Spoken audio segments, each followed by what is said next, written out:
Bueno, habíamos llegado hasta acá, ahora tenemos que ver las estructuras cristalinas de los metales y lo que vamos a hacer es trabajar con un modelo de esferas rígidas en contacto. Los átomos van a estar representados por esferas rígidas impenetrables entre sí. Los metales, como ya comenté, van a tratar de formar estructuras lo más compactas posible. Eso quiere decir que quieren llenar mucho el espacio, rodearse de muchos vecinos. Para que puedan visualizar un poco las estructuras, les dejo acá este link, de donde es una página de la Universidad de California, donde pueden bajar este programita que se llama Crystalline Solids. Es sencillito de manejar. Tienen en el menú tienen las estructuras para mirar y las pueden girar, las pueden mirar de diferentes ángulos, pueden hacerlos con esferas rígidas, esferas grandes, pintar de colores los diferentes planos cristalinos. Les va a servir para ubicarse un poco más espacialmente con las diferentes estructuras cristalinas. Bueno, entonces los sistemas cristalinos que más nos iban a interesar, como ya les mencioné también, son el cúbico, ¿sí? Que tenemos esta celda unidad cúbica, y el hexagonal, donde la celda unidad la podemos tomar como este prisma romboedral o como directamente el prisma hexagonal, que es una celda más grande. En el sistema cúbico tenemos el parámetro de red A como lado del cubo, y en el sistema hexagonal vamos a tener A como la medida de la base, y C sería la altura del hexágono. En el sistema hexagonal tenemos que el ángulo entre estos dos lados del hexágono me forman un ángulo de 120 grados. Entonces, en el sistema cúbico decíamos que teníamos tres redes cristalinas: la cúbica simple, SC por sus siglas en inglés, cúbica centrada en el cuerpo, BCC, y cúbica centrada en las caras, FCC. Si armamos estas estructuras con un modelo de esferas rígidas que están en contacto, la cúbica simple, tenemos que el cubo, como tiene un solo, en la cúbica simple tenemos un nodo de red en cada vértice del cubo, ¿sí? Si estamos hablando de un elemento metálico puro, vamos a poner un átomo de ese elemento en cada nodo de red. En el caso, si fuera una estructura cúbica simple, tendríamos esta representación de los átomos ubicados en la estructura cúbica simple. Y como decimos que son esferas rígidas en contacto, en el caso de la cúbica simple tenemos que este contacto se produce a lo largo de la arista del cubo, ¿sí? Entonces acá, si pensamos en el radio de las esferas, la distancia entre el centro de una esfera y el centro de la esfera vecina, que va a ser el parámetro de red A, va a ser igual a 2 radios de la esfera. En el caso de la red centrada en el cuerpo, la BCC, pensando en el modelo de esferas rígidas en contacto, para ubicar la esfera central, son todas del mismo tamaño porque se supone que estamos con un metal puro. Acá, digamos, los colores son diferentes solamente para ver la posición, pero todas las esferas son del mismo tamaño. Entonces, para ubicar la esfera central tenemos que desplazar los que estaban, digamos, si partimos de esta estructura y queremos poner una en el medio, bueno, tienen que quedar desplazados, y por lo tanto acá ya el contacto no se produce, el contacto de las esferas no se produce a lo largo de la arista del cubo, sino que se va a producir en otra dirección, que en la próxima transparencia se va a ver, o en la próxima u otra próxima, se va a ver bien cuál es la dirección en la que están en contacto. Pero si se lo pueden imaginar, el contacto se va a producir en la diagonal del cubo, En el caso de la FCC, tenemos puntos de red en las caras y en los vértices. Entonces, para armar esa red con esferas rígidas todas del mismo tamaño, vemos que la distancia entre estas esferas es mayor todavía, y acá están en contacto las esferas que están sobre la cara del cubo. Esta dirección, ¿sí? Acá se están tocando las esferas, acá también se están tocando las esferas. esta red cúbica simple, acá está tachada porque no es una red en la que cristalicen los metales. ¿Por qué? Porque si la miramos, fíjense que hay mucho espacio vacío acá. Hay mucho espacio vacío. Es evidente, digamos, a simple vista, uno puede hacer los cálculos de cuánto espacio vacío hay en una celda unidad, pero a simple vista se ve que acá hay mucho espacio vacío, es una red muy poco compacta y por lo tanto no va a ser una red que minimice la energía de los metales. Los metales van a cristalizar en esta estructura o en esta estructura que es más compacta todavía, ¿sí? Esta llena más eficientemente el espacio. Tiene una mayor cantidad de átomos que rodean a cada uno y llena más eficientemente el espacio. Entonces veamos un poquito estas dos redes, la BCC y la FCC. Estamos dentro del sistema cúbico. Entonces, como les decía, en la BCC la dirección en la que se tocan los átomos es la dirección de la diagonal del cubo, de acá hasta allá o cualquiera de las diagonales, ¿no? Pasa por el centro de esta esfera, el centro de esta esfera y el centro de esta esfera. De acá están tocándose y llega hasta ahí. Eso es lo que se llama la dirección compacta. Fíjense que en esta dirección, ¿cuántos radios atómicos entran? Acá estoy tomando un radio de esfera, acá estoy tomando dos radios de esfera, ¿sí? Porque estoy atravesando completamente la esfera, y acá estoy tomando otro radio de esfera. O sea que tengo 4 radios atómicos en esta dirección. Eso nos va a servir después para calcular la relación entre el radio de las esferas y el parámetro de red, que es el lado del cubo. Con este esquemita nos va a ayudar a contar cuántos átomos tenemos en esta celda. Decíamos que si la celda es primitiva, teníamos un solo nodo de red en la celda. Esta no es una celda primitiva, tenemos más de un nodo de red en la celda. Y ahora, en cada nodo de red estamos poniendo un átomo de un elemento metálico que está representado por estas esferas. Y entonces queremos saber cuántos nodos o átomos corresponden a esta celda unidad.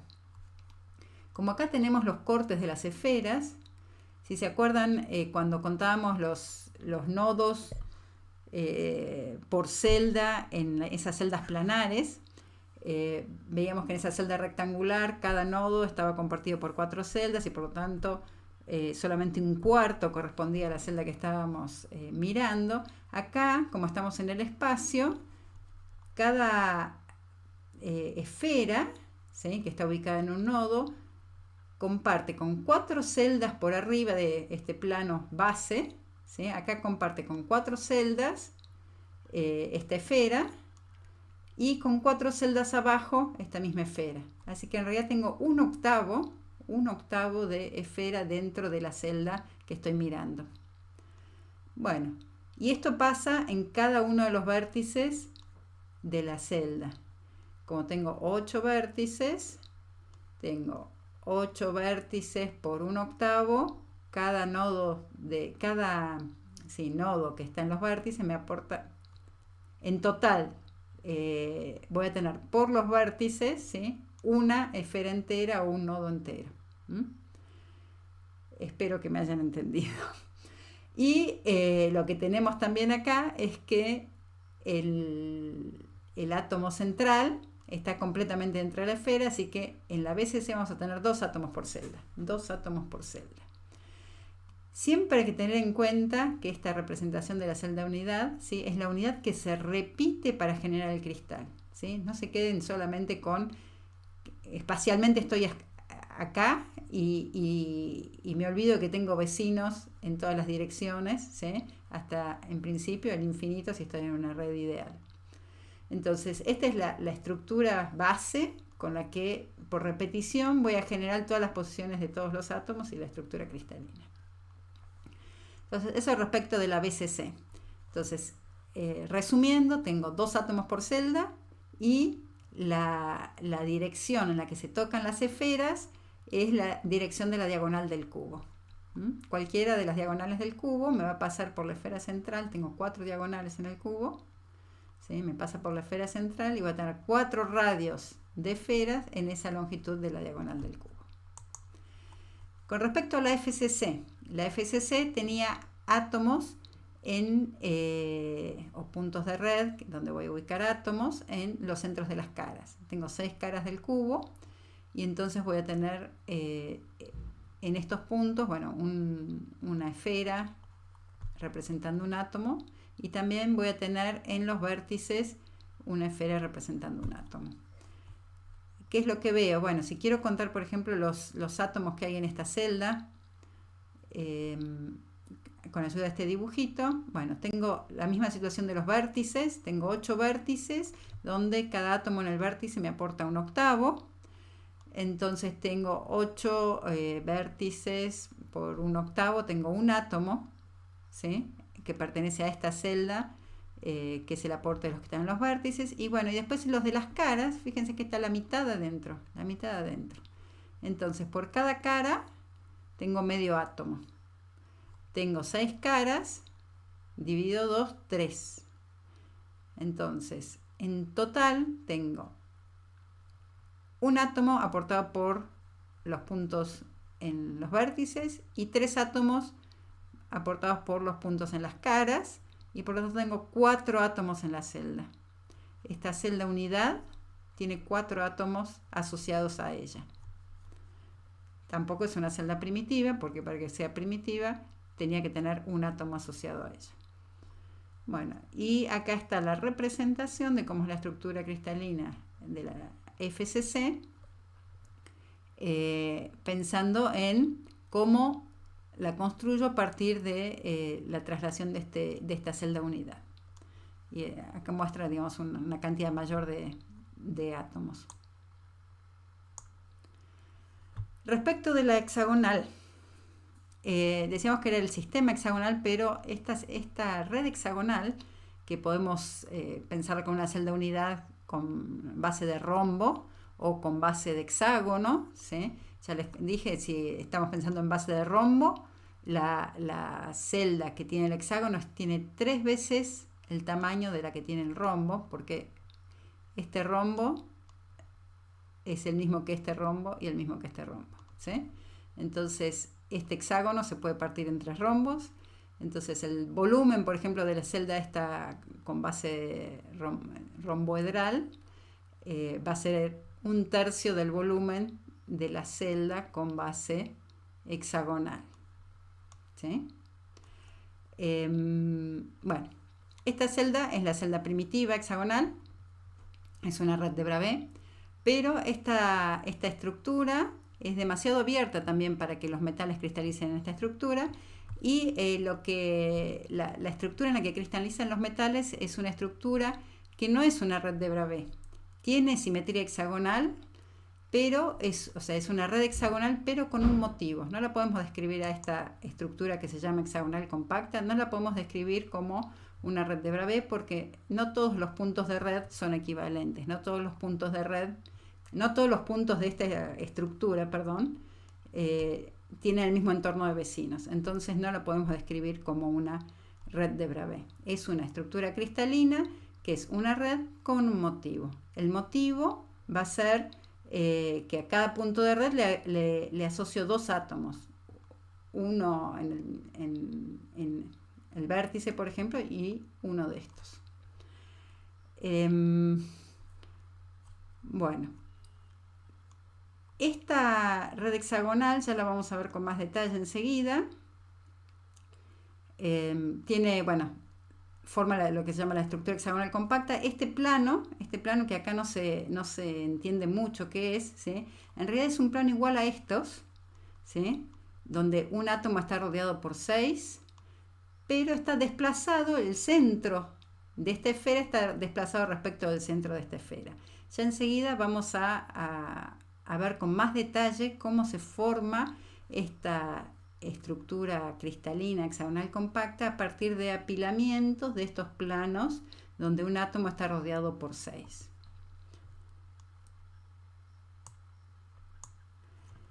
En esta tablita tenemos algunos metales y su estructura cristalina, y lo que sería el radio atómico. Estamos pensando en esferas rígidas sin contacto.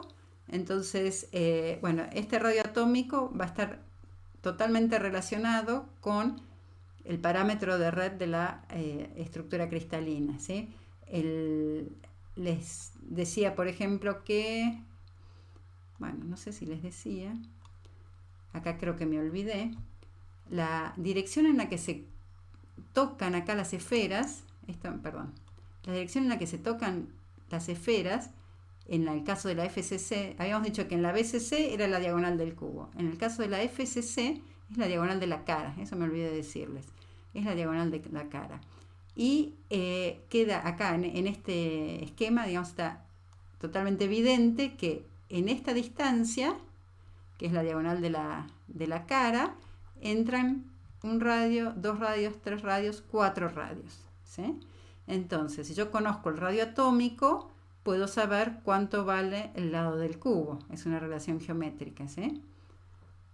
Ya lo van a tener que hacer bien explícitamente después para los ejercicios.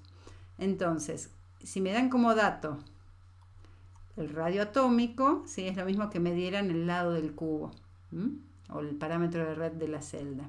También para el HCP hay una relación entre la altura del hexágono y el lado del hexágono, y en lo que se llama la HCP ideal. Bueno, entonces, por ejemplo, aluminio, ¿sí? Tiene una estructura cúbica centrada en las caras, FCC, con este radio atómico. Hay otros metales como cobre, oro, plata, platino, níquel, ¿sí? Son todos FCC.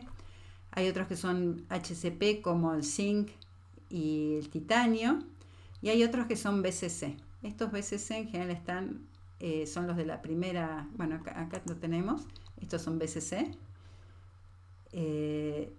y algunos metales de transición también son BCC. Fíjense que las estructuras cristalinas más o menos se ordenan por columnas de la tabla periódica. Eso quiere decir que elementos con la misma configuración electrónica en la última capa tienen propiedades bastante similares. Algo más quería decir sobre esto, y es que a ver qué más era. Bueno, no me acuerdo. Cuando me salga ya volveré sobre este tema. Bueno, entonces tenemos cúbico centrado en las caras, cúbico centrado en el cuerpo y hexagonal compacta. Algunas cúbicas, sí, ya sé qué quería decir, perdón. Por ejemplo, el hierro es cúbico centrado en el cuerpo. Acá fíjense cómo estaba en la tablita. Era el hierro, fase alfa del hierro. El hierro en fase alfa es cúbico centrado en el cuerpo. Así lo encontramos al hierro a temperatura ambiente, pero si elevamos la temperatura, el hierro sufre una transformación en estado sólido que pasa de BCC a FCC. Y si seguimos levantando la temperatura, después de tener el hierro FCC, vuelve a pasar a hierro BCC y después recién se funde, ¿sí? Entonces, bueno, hay materiales que sufren estas transformaciones en estado sólido, ¿sí? Que bueno, tienen diferentes fases en estado sólido. Y otro caso es el titanio. El titanio a temperatura ambiente es HCP, pero si levantamos la temperatura lo vamos a encontrar en fase BCC y recién después va a pasar al estado líquido, ¿sí? Esas transformaciones de una fase a otra en estado sólido se llaman transformaciones alotrópicas. Bueno, entonces ahora vamos a trabajar un poquito con estas estructuras cristalinas de los metales. Y lo que nos interesa saber son números de átomos por celda, que algo ya estuvimos haciendo, y el número de coordinación, que es el número de primeros vecinos. El número de coordinación, me dice con cuántos vecinos está en contacto cada uno de los átomos de ese sólido. En el caso de tener una estructura BCC, ¿sí? ¿Con cuántos van a estar en contacto? Y bueno, tenemos que ¿sí? En la representación de esferas rígidas en contacto, va a estar en contacto con estos 4 y con estos 4. También podemos contar la cantidad de vecinos primeros, ¿sí? O el número de coordinación sin necesidad de mirarla a la esfera ocupando todo el volumen que puede ocupar, o sea, estando en contacto realmente con los vecinos. Y el número de coordinación es simplemente el número de vecinos más cercanos, ¿sí? En este caso es 8. ¿Qué pasa con la FCC? Con la FCC nos podemos parar, a ver dónde nos podemos parar. Nos podemos parar en una cara. Me paro en este átomo que está sobre la cara delantera del cubo y me tengo que fijar, bueno, cuáles son los vecinos más cercanos.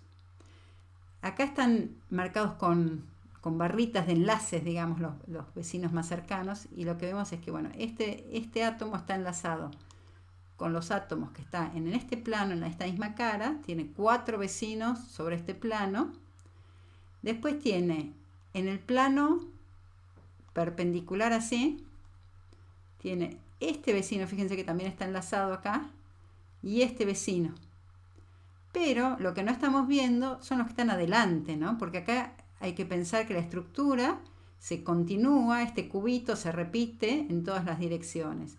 Entonces, en el plano, o sea, si estamos, pensemos en X y Z, ¿no? X y Z, esto sería X, Y y Z. Entonces, acá estamos hablando del plano IZ, ¿sí? En el plano IZ tengo 4 vecinos.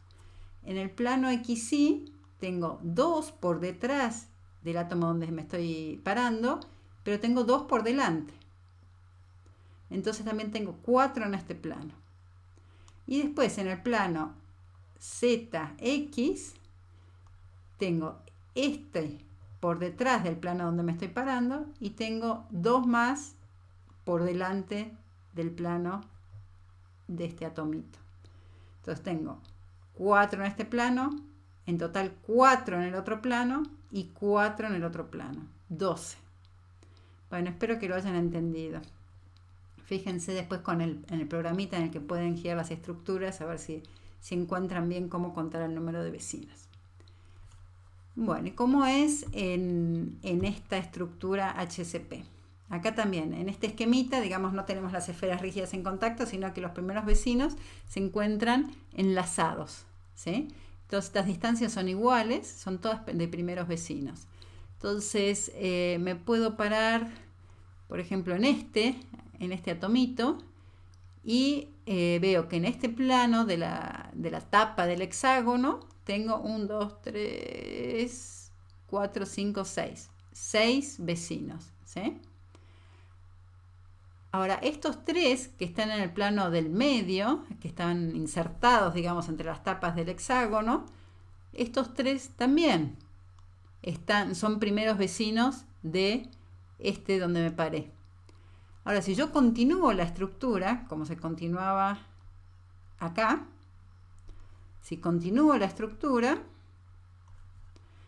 voy a tener estos 3 mismos atomitos, digamos, ubicados acá arriba. Porque esta tapa es igual a esta tapa, ¿sí?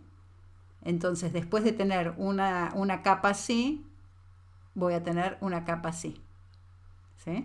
Entonces tengo esta capa, después tengo una capa así que sigue acá, después de nuevo una capa como esta, etcétera, etcétera.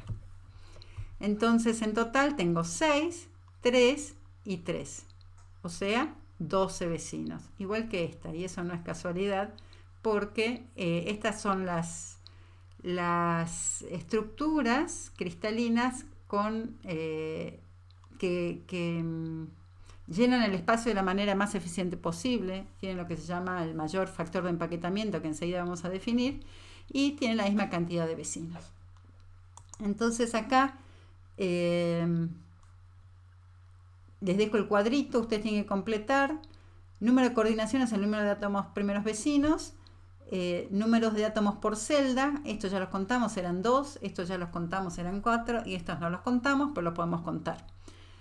Número de átomos por celda, imagínense que estamos pensando, bueno, en esta celda hexagonal grande, ¿sí? Yo les decía que o podíamos tomar un rombo, ¿sí? Que era un tercio del hexagonal grande, o la celda hexagonal grande. Si tomamos la celda hexagonal grande como unidad, entonces tenemos 3 que están adentro. 3 que están adentro. Vayan anotando. Estos 3 están completamente adentro. Después tenemos este de la tapa y este de la tapa, ¿sí? Tienen medio cada uno adentro de la celda, ¿sí? O sea que tengo 3 de acá más 1 por estos 2, 4. Y ahora hay que ver estos, cuánto me contribuyen. Estos que están acá, en los vértices del hexágono, están compartidos en el plano por 3 celdas, porque fíjense, acá tenemos un ángulo de 120, ¿sí? Y entonces, si uno hace un dibujo de hexágonos, si estuviésemos en la facultad, los pisos del aula son... a veces son mosaicos hexagonales, pero imagínense mosaicos hexagonales y van a ver que cada puntito, ¿sí? cada unión es compartida por 3 mosaiquitos, ¿sí? Entonces son 3 celdas que comparten esto en un plano, pero después tengo las otras 3 celdas de arriba. En total, solamente un sexto de esta esfera pertenece a la celda a la que me estoy refiriendo. Bueno, lo van a tener que pensar un poco solos, por ahí con ayuda también del dibujito, del programita, pero sí, bueno, lamentablemente no sé cómo explicarlo sin usar tantos dibujos, por ahí con el pizarrón o el modelo de esferas de Telgopor. Por ahí se puede visualizar mejor, ¿no? Acá tenemos que cada uno de estos átomos está compartido en total por 6 celdas hexagonales. Entonces cada uno aporta un sexto, ¿sí? Entonces, ¿cómo era que teníamos? Teníamos 3 átomos totalmente adentro. Estos que me aportaban uno más, ya van 4. Estos 6 me aportan un sexto, y estos 6 me aportan un sexto. O sea que en total, en esta celda hexagonal, tenemos 3 más 1 más 2, 6. 6 átomos por celda. Y 6 primeros vecinos también. Y 12 primeros vecinos en la celda hexagonal. Bueno, acá está definido lo que es el factor de empaquetamiento. Yo les decía, que cuando llenan más eficientemente el espacio, tienen un gran factor de empaquetamiento, y ese factor de empaquetamiento justamente lo que me mide es el volumen ocupado sobre el volumen de la celda. ¿Cómo calculamos el volumen ocupado? El volumen ocupado por átomos, ¿no? Entonces va a ser el número de átomos en la celda, el número de átomos por celda, por el volumen de cada átomo sobre el volumen de la celda. Esa es la definición de factor de empaquetamiento. Número de átomos por celda por el volumen de cada átomo sobre el volumen de la celda. Entonces este es el volumen ocupado y este es el volumen de referencia de la celda unidad. Veamos, por ejemplo, cómo se calcula el factor de empaquetamiento para la red FCC. Les decía que en esta dirección, la diagonal de la cara, ¿sí?, los átomos estaban en contacto. Entonces, como estamos en un modelo de esferas rígidas en contacto, tenemos una relación entre el radio de las esferas y el parámetro de red de la celda, ¿sí?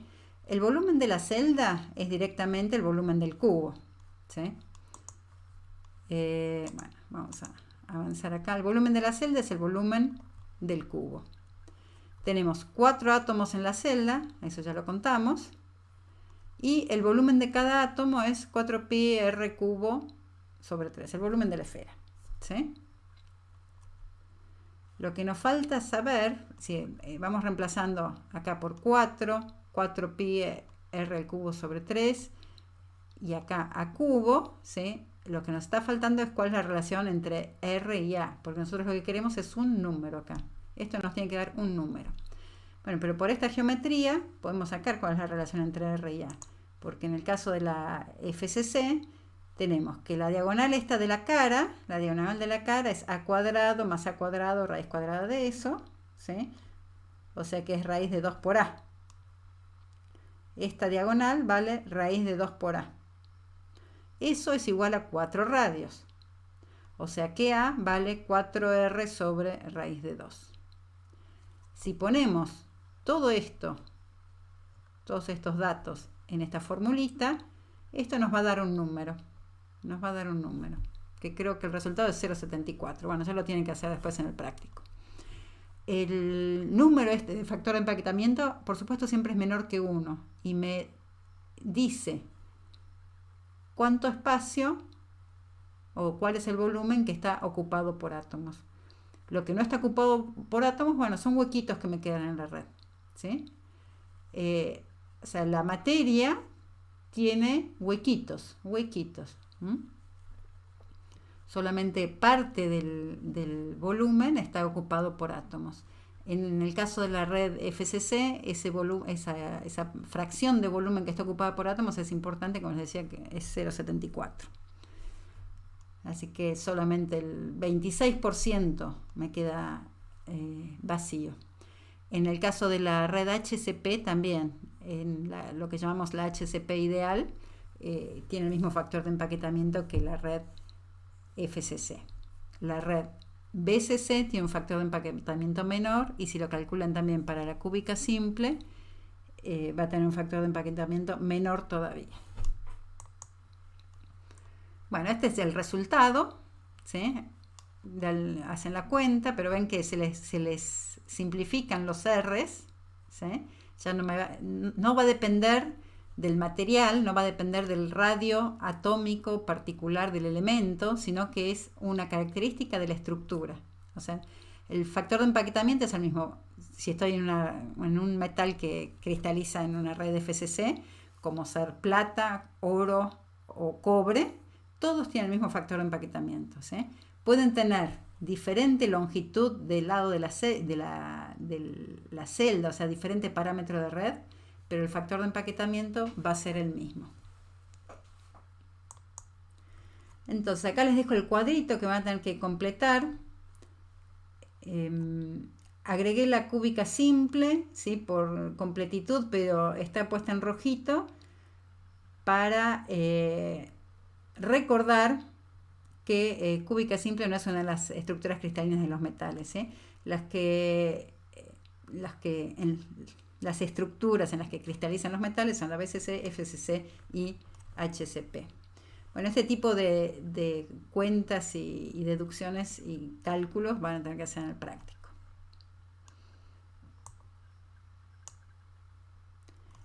Otra cosa que podemos sacar con este modelo de esferas rígidas en contacto es la densidad del material. Y bueno, es algo bien interesante eso. La densidad, que vamos a llamar teórica, ¿sí? Es masa sobre volumen, y entonces vamos a calcular cuál es la masa de átomos en esta celda, ¿sí? Y la dividimos por el volumen de la celda y con eso vamos a tener la densidad. Entonces, la masa de átomos que hay en esta celda, si estamos en una FCC, bueno, es el número de átomos por celda por el peso atómico sobre el número de Avogadro. Eso me da la masa de un átomo. Peso atómico sobre el número de Avogadro me va a dar en gramos la masa de un átomo, ¿sí? Porque el peso atómico es lo que pesa en gramos un mol. Entonces, si divido por el número de Avogadro, me va a dar lo que pesa un átomo. Peso atómico sobre el número de Avogadro es la masa de un átomo y sobre el volumen de la celda. O sea que tengo número de átomos por celda por la masa de un átomo sobre el volumen de la celda. Por ejemplo, en aluminio FCC el parámetro de red es 4,049 Armstrongs o 0,4049 nanómetros, ¿sí? Y tienen que buscar el peso atómico, multiplicarlo por 4, dividir por el número de Avogadro, y con eso pueden sacar la densidad teórica del material. Y si y les va a dar, digamos, pónganlo en gramos sobre centímetros cúbicos. En general las densidades de los materiales son de pocos gramos sobre centímetros cúbicos, y comparan con la densidad de la tabla periódica, van a ver que les da muy parecido. Entonces, con un modelo tan sencillo, ¿sí?, sabiendo peso atómico y cuando tenemos que conocer el parámetro de red, podemos sacar cuánto es la densidad teórica del material. Bueno, ahora vamos a profundizar un poquito más en estas estructuras compactas. Estas son las estructuras que tienen mayor factor de empaquetamiento, son la FCC y la HCP. Y son compactas porque son construidas a partir de apilamiento de planos compactos. Entonces, ¿qué es un plano compacto? Nosotros tenemos, por ejemplo, en una dirección. Toda esta dirección es lo que llamamos una dirección compacta porque las esferas están tocando, ¿sí? Están tocándose. Esta es una dirección compacta. Por ejemplo, la cara del cubo en la FCC es una dirección compacta. O la diagonal del cubo en la BCC es una dirección compacta. Si tenemos en un plano las esferas, ¿sí?, podemos tener direcciones compactas como esta y direcciones que no son compactas como esta. Este plano, por ejemplo, tiene dos direcciones compactas, esta y esta. Dos direcciones, esa es no compacta, pero tiene otra dirección compacta que es esta. Este plano, que tiene únicamente dos direcciones compactas, este plano se llama, no es compacto, no es un plano compacto. Un plano compacto va a ser un plano que tenga tres direcciones compactas. O sea, en tres direcciones tengo que tener los átomos que se están tocando. Y eso se logra con esta geometría, donde una esfera está rodeada de 6 y que me forma un hexágono, ¿sí? Entonces acá sí tengo tres direcciones compactas, esa, esta y esta. Tengo tres direcciones compactas, ¿sí? Y entonces este es un plano compacto. Esta geometría es la de los planos compactos y ya se deben dar cuenta de que en el caso de la estructura hexagonal, ¿sí?, es evidente que las tapas del hexágono, digamos, tienen esta geometría.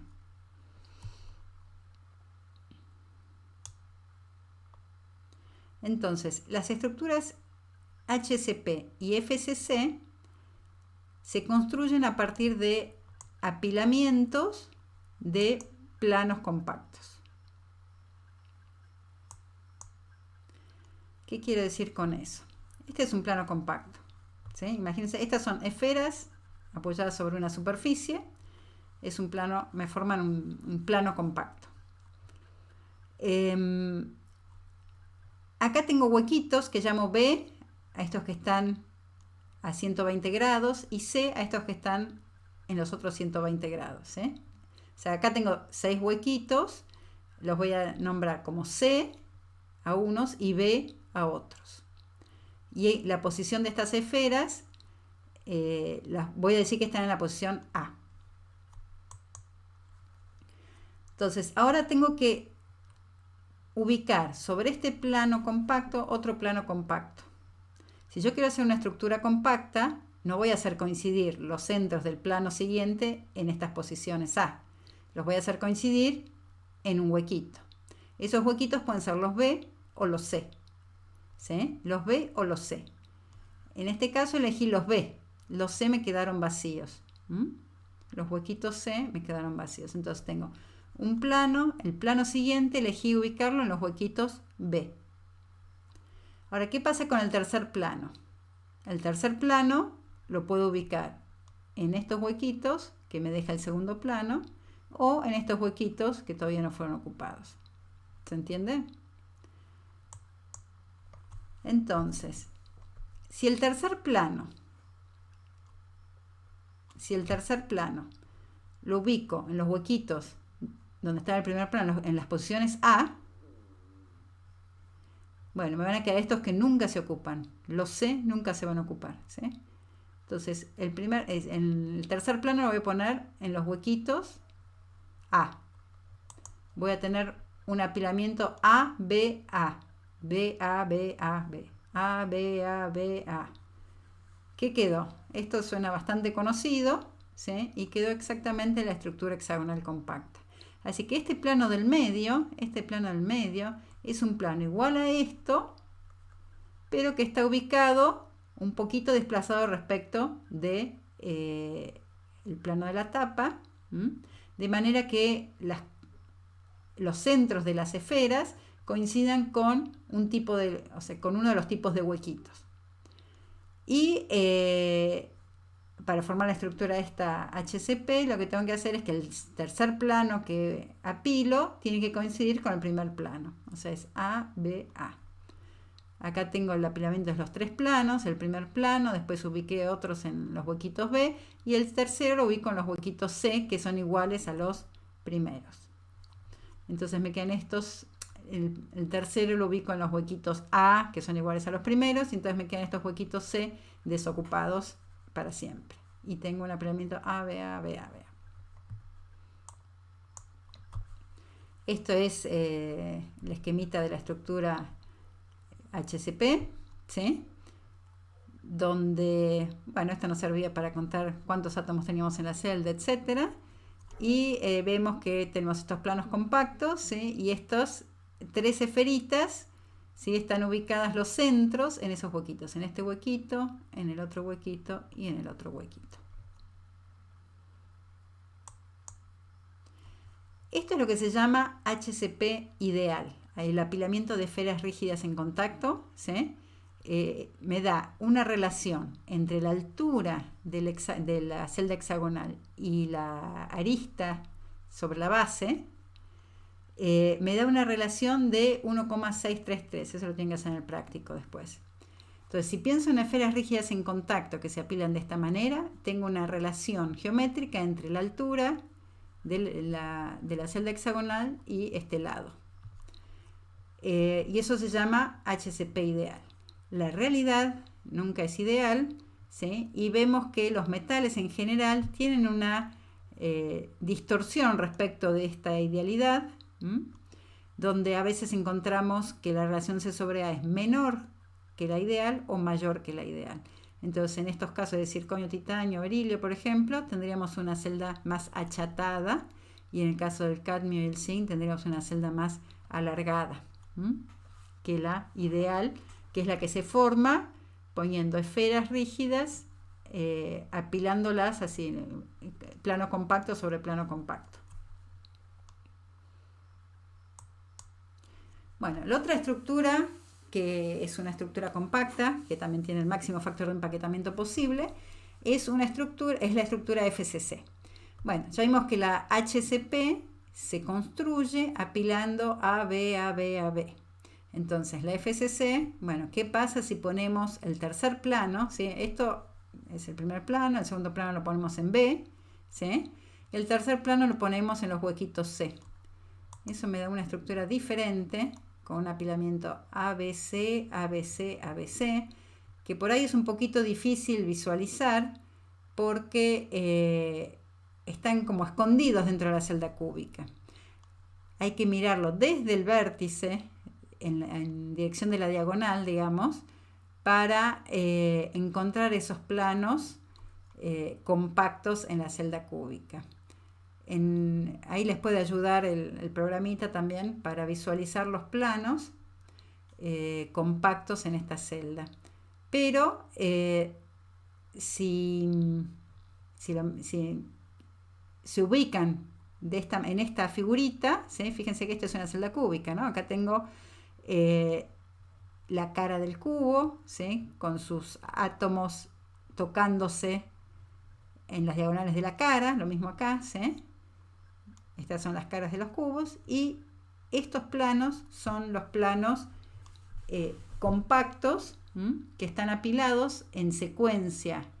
Primero el centro de la esfera está en una determinada posición, los centros de la esfera están en otro de los huequitos y la tercera capa está en el huequito que no había sido ocupado antes y recién la cuarta capa repite la posición de la primera capa.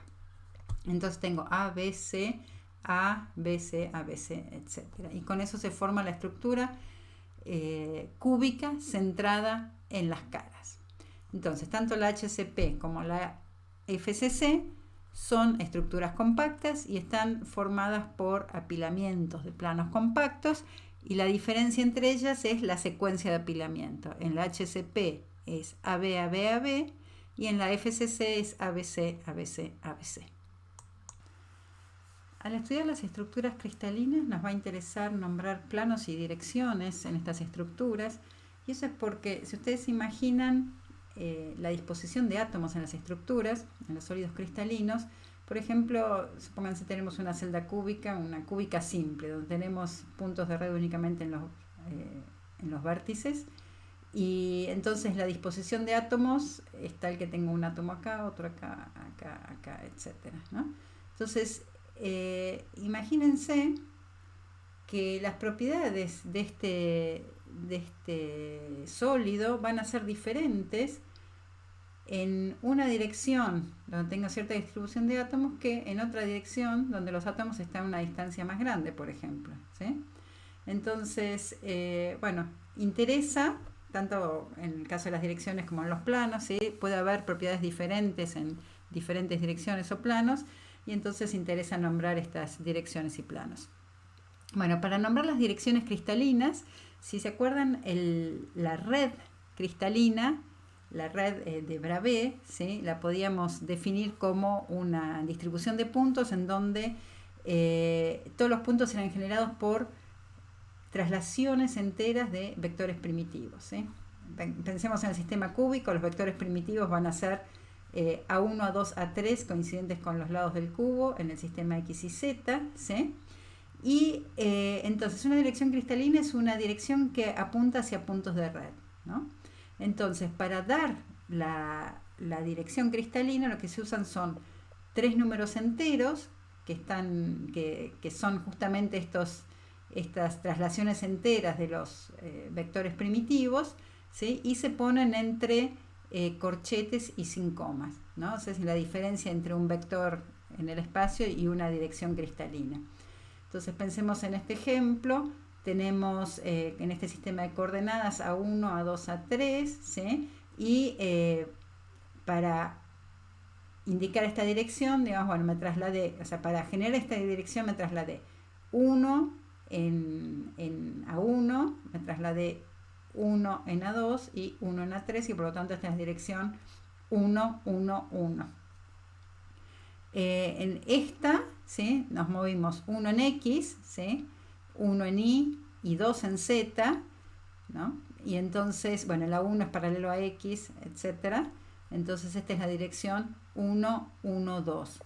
Para indicar la dirección 1, 1, 2 o para saber cuál es la dirección 1, 1, 2, acá dibujamos dos celdas, ¿sí? Las direcciones cristalinas siempre pasan por puntos de red y dibujamos dos celdas, ¿sí? Pero podríamos haber dibujado una sola, supónganse que no tenemos la de arriba, entonces acá ¿cuánto nos hubiésemos movido en X? Y bueno, medio parámetro de red, ¿no? Tendríamos un medio en X, un medio en Y y uno en Z. Un medio y 1. Como estos coeficientes tienen que ser enteros, multiplicamos todo por 2 y nos queda 1, 1, 2 como dirección cristalina.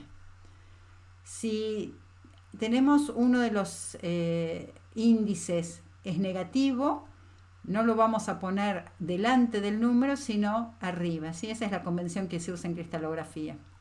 Lo mismo va a pasar cuando nombremos planos.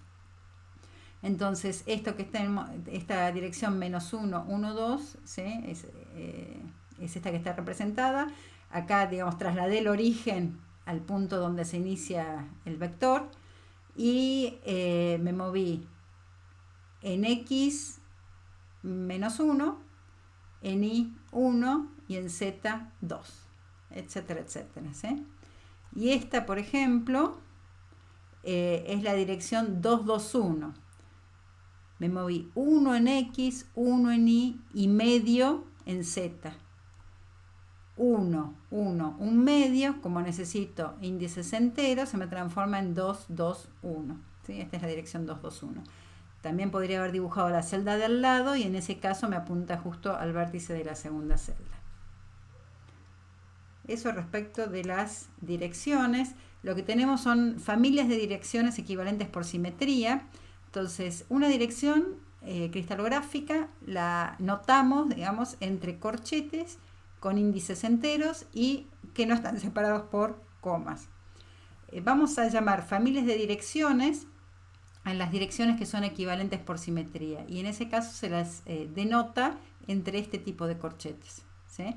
Por ejemplo, en el sistema cúbico, la familia 100 se refiere al conjunto de direcciones estas.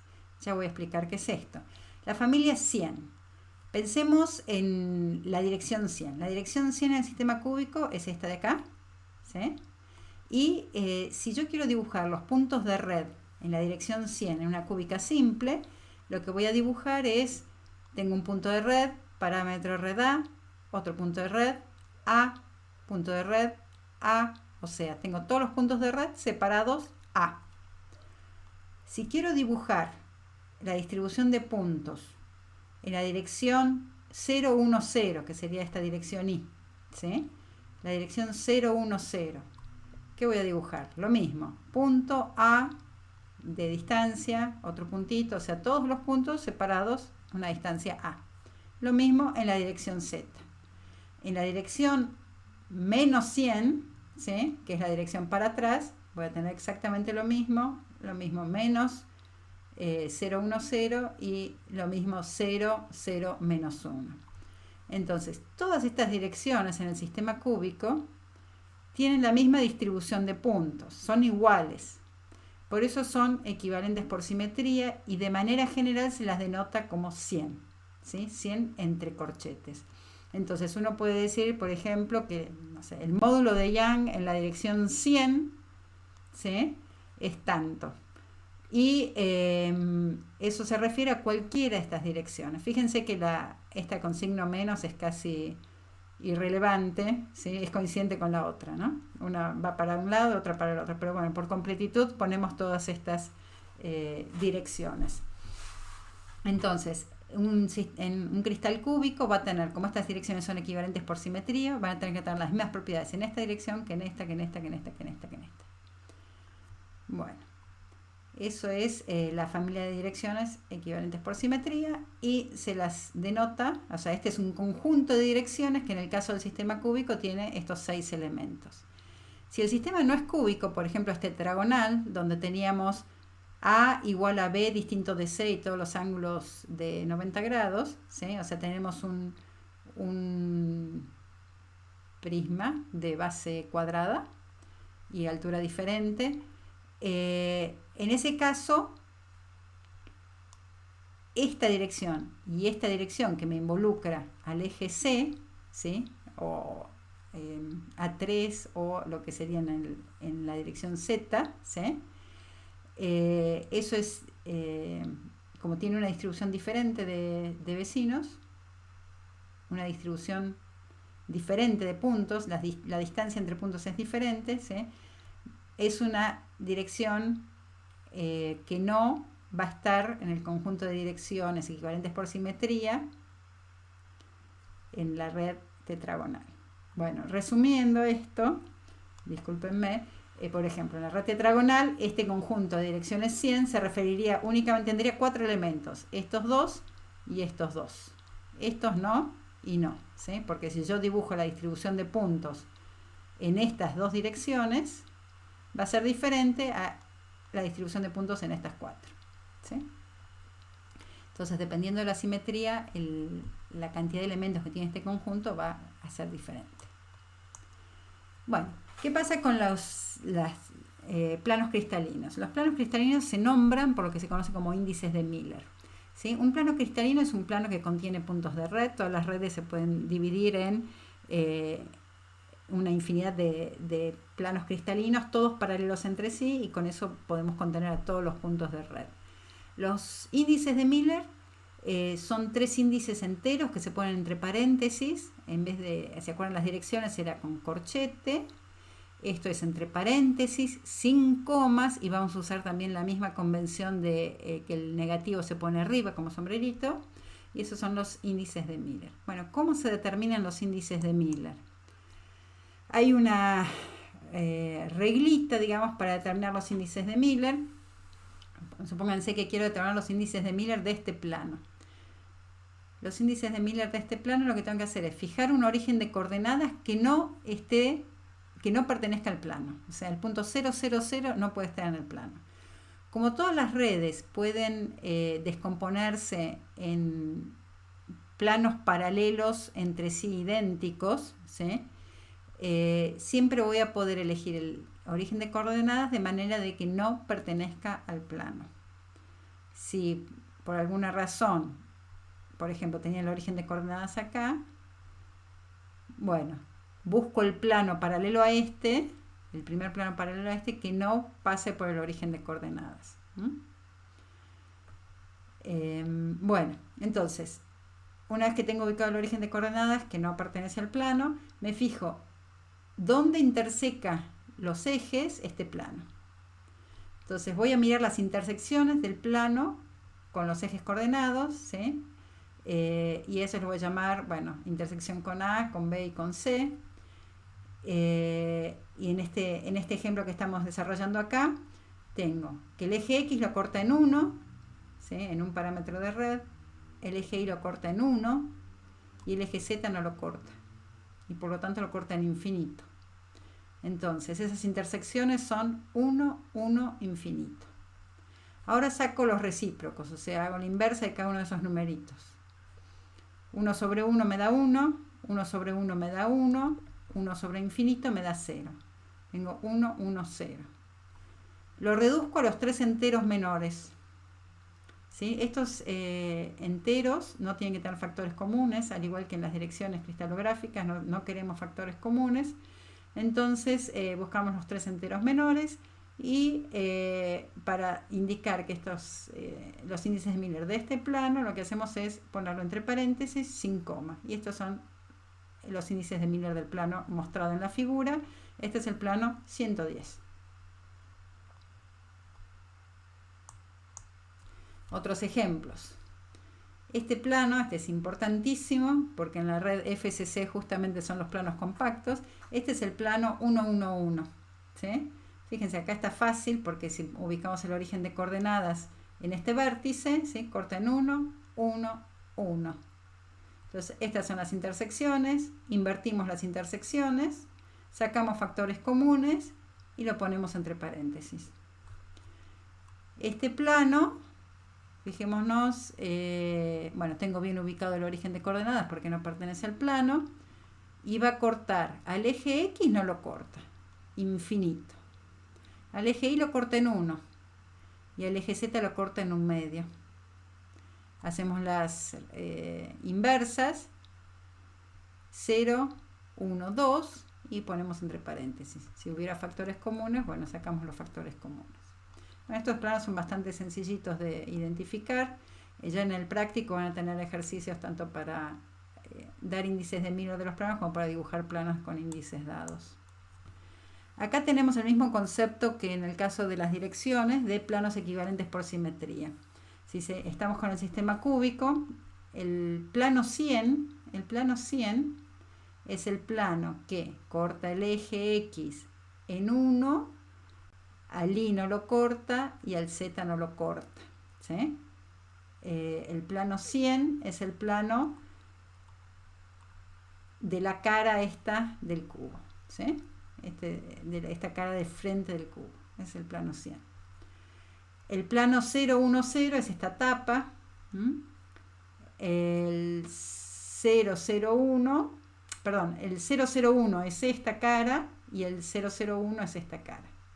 Entonces, de nuevo, si dibujamos la distribución de átomos en estos planos, supónganse que tenemos una estructura cúbica simple, vamos a tener una red cuadrada y en cada intersección, digamos, de estas líneas que me forman esa red cuadrada, voy a tener un punto de red.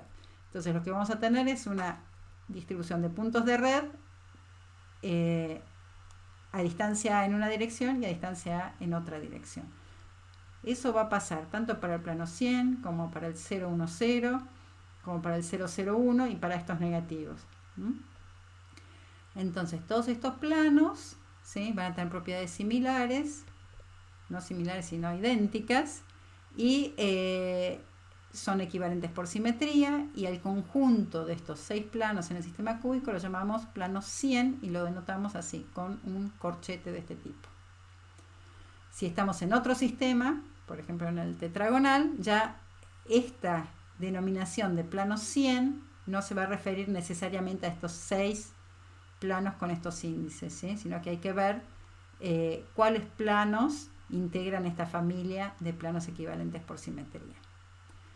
Bueno, estas filminas se las dejo. Hay una relación entre la distancia entre planos y los índices de Miller. Por ahora no lo vamos a usar, pero cuando veamos la determinación de las estructuras cristalinas por el método de rayos X, esto va a ser útil. Así que, bueno, ya tenemos los índices de Miller que se llaman HKL, o sea, ya acabamos de definir los índices de Miller que se llaman HKL. Y lo que tenemos acá es la distancia entre planos. 1 sobre la distancia entre planos tiene una relación con estos índices de Miller y el parámetro de red.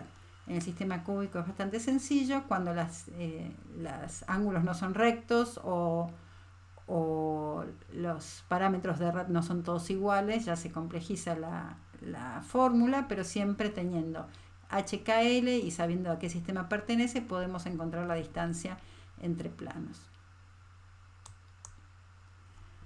Bueno, así como calculamos el factor de empaquetamiento, y también nos va a interesar, o sea, el factor de empaquetamiento era volumen ocupado sobre volumen unidad de las celdas. Acá nos va a interesar calcular la densidad lineal y también la densidad planar. La densidad lineal va a ser la distancia ocupada por átomos a lo largo de una línea sobre una longitud de línea unidad que tomemos. Entonces, por ejemplo, en la dirección 100 de la BCC tenemos acá, la dirección 100 de la BCC, lo que tenemos es que los átomos, si se acuerdan, en la dirección, en la BCC, no se tocaban por la arista, ¿no? No se tocaban, estos dos átomos no se estaban tocando. Lo que tenemos es que, bueno, tenemos átomos a distancia A, ¿sí? Y en esta distancia A, ¿qué línea tenemos ocupada? Tenemos esto más esto, son 2 radios atómicos, ¿sí? 2 radios atómicos sobre A. Bueno, como tenemos la relación entre R y A, ¿se acuerdan que para cada estructura teníamos una relación entre R y A? Bueno, podemos sacar el numerito de cuánto es la fracción de líneas que está ocupada. En las direcciones que llamamos compactas, que son donde las esferas están tocando en el modelo de esferas rígidas en contacto, la densidad lineal es 1, ¿sí?, que en el caso de la BCC sería la línea esta de la dirección de la diagonal del cubo.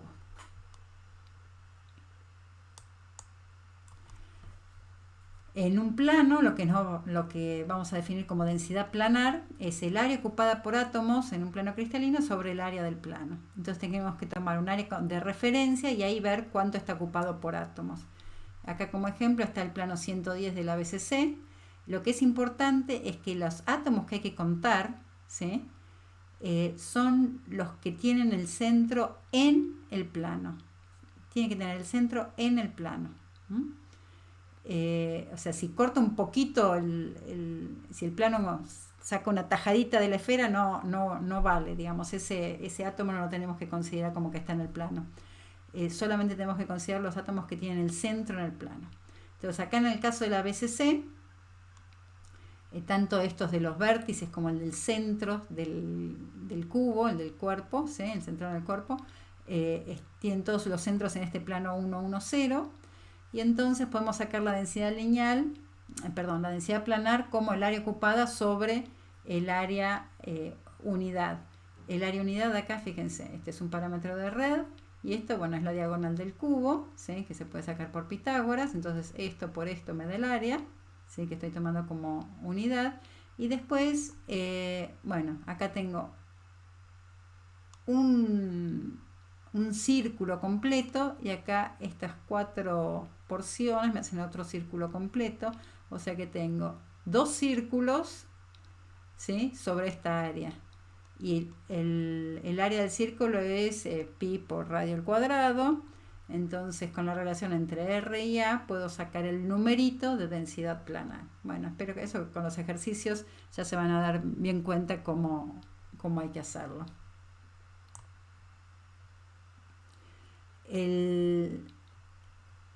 Fíjense, esta es parte de lo que van a tener que hacer después en el práctico, ¿sí? Van a tener que calcular la densidad planar de algunas estructuras, y el plano que tiene mayor densidad planar es el que tiene esa geometría, el plano compacto, que tiene las 3 direcciones compactas, donde uno está rodeado por 6. En este caso no tengo esa geometría, así que este plano no va a ser tan compacto como el otro plano.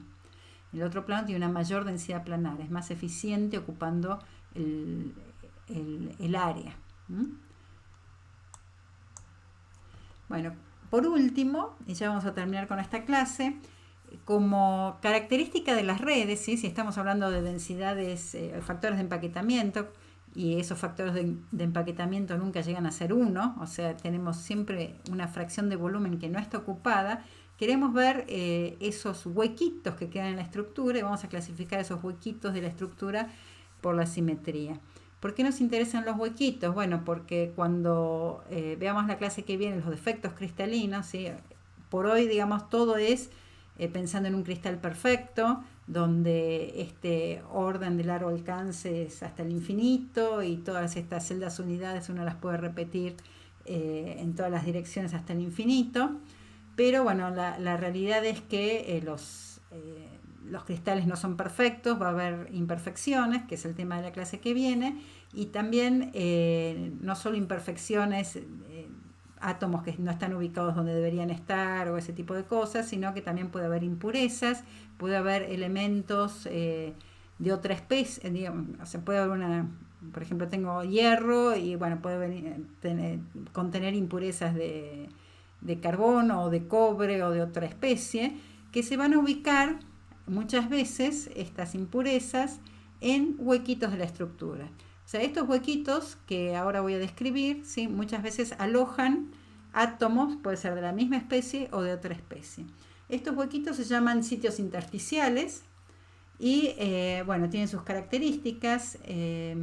Vamos a clasificarlos en intersticios tetraedrales e intersticios octaedrales.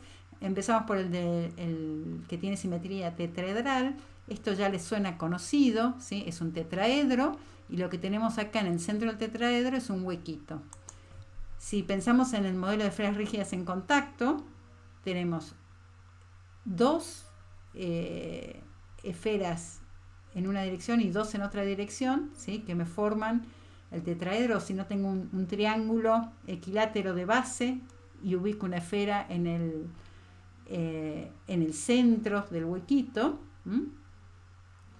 Esa es la geometría del tetraedro. Acá tenemos un corte, ¿sí?, y entonces adentro de ese tetraedro me queda un espacio vacío de un radio, la verdad que bastante chiquitito, ¿no? Después, cuando quiero ubicar un átomo ahí va a costar bastante, pero me queda un huequito, y en ese huequito en principio va a ser el lugar que elijan ubicarse algunas impurezas, sobre todo si tienen radio bastante chico comparado con los átomos del material, ¿sí? Ahí pueden ubicarse impurezas. En el caso de los sitios octaedrales, la geometría es de un octaedro, ¿sí? Estos tenemos 4 lados para acá y 4 acá, o sea que este es un polígono de 8 lados. Acá lo tenemos en modelo de esferas rígidas en contacto. Esto es lo que queda, por ejemplo, en el centro